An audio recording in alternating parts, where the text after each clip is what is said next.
నమస్తే అండి, welcome to stitch magics. ఇవాళ మనము ఒక 2 ప్యాటర్న్ బ్లౌజెస్ స్టిచ్ చేసామన్నమాట. అవి మీకు చూపిస్తున్నాను. సో కస్టమర్ శారీ ఇదండి. సో శారీలో వచ్చిన బ్లౌజ్తోనే ప్యాటర్న్ డిజైన్ చేయమన్నారు.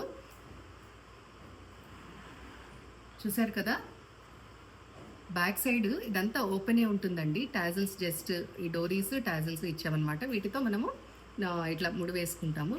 చాలా అంటే చాలా బాగుందండి, చాలా బాగా వచ్చింది. ఫ్రంట్ నార్మల్ షేప్ బ్లౌజే ఇచ్చాము.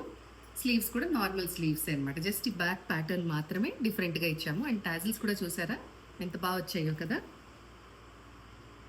సో ఇదేనండి, ఇది చాలా డిఫరెంట్గా ఉంది ప్యాటర్న్ అండ్ చాలా బాగా నచ్చింది నాకు.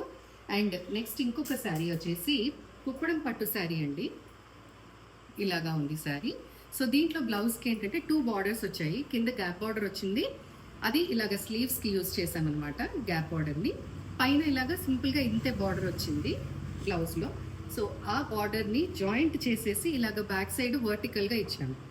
సో ఇలా వర్టికల్గా ఇచ్చుకోవచ్చు, హారిజాంటల్గా ఇచ్చుకోవచ్చు. అన్నిటికీ మనము వర్క్ చేసుకుంటే హెవీ అయిపోతుంది కదా. సో సింపుల్గా కావాలనుకున్నప్పుడు ఇలాంటి సింపుల్ ప్యాటర్న్స్ మనం చేసుకోవచ్చు అండి. హై నెక్, ఇంకా దీనికి హెమ్మింగ్ అది అవ్వలేదు, కస్టమర్కి వెళ్ళిపోతుంది మళ్ళీ హెమ్మింగ్ అవ్వగానే అని చెప్పి హడావిడిగా తీసేస్తున్నాను ప్యాటర్న్. మీకు వీడియో 3 పాయింట్ నెక్ ఇచ్చాము, నార్మల్ షేప్ బ్లౌజ్ అనమాట. సో ఇవి ఎలా ఉన్నాయి, మీకు నచ్చాయా లేదా అనేది కమెంట్స్ బాక్స్లో పోస్ట్ చేయండి మీరు. ఇంకా మీకు డిఫరెంట్ ప్యాటర్న్స్ కావాలి అంటే కనుక డెఫినెట్గా స్టిచ్ మ్యాజిక్స్ని కాంటాక్ట్ చేయండి. పర్ఫెక్ట్ ఫిట్టింగ్తో మంచి ప్యాటర్న్స్ రీజనబుల్ ప్రైసెస్లో టైంకి మీకు ప్రొవైడ్ చేస్తాము స్టిచ్ చేసేసి. ఓకేనా, బాయ్.